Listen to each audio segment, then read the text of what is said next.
My personal philosophy is that I have to master a core set of skills. Just in my past, I did sales. I did the very largest sales, and I had always had the largest sales quota. So being a professional salesperson, I think, is a core skill that I need to constantly stay on top of.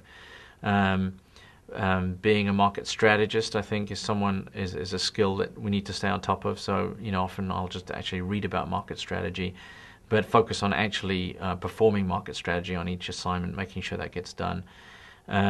We are negotiators, so that's we have to keep our negotiating skills fairly tight, whether it be negotiating term sheets or negotiating value or definitive agreements, or even just sort of negotiating positioning, which is a bit more subtle. We have to be financial engineers. That's a discipline that you've got to stay on top of because of all the rules and regulations change. Sometimes new accounting standards come out, and you can or cannot amortize or depreciate certain things at certain rates. So there's a technical side. So that the sales, market strategy, negotiation side of our job is the communication skills.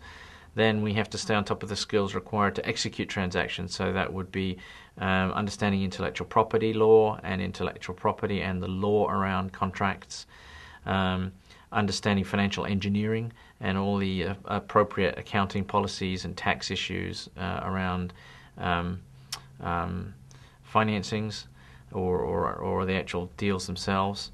And what's another? I'd say we have to stay on top of the technology.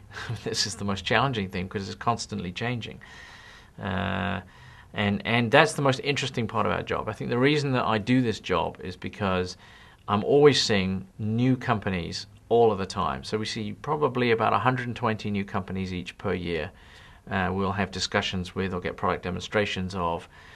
We go to trade shows, we go to conferences, and staying on top of that technology is probably the most fascinating part of the job. And I enjoy all of those things.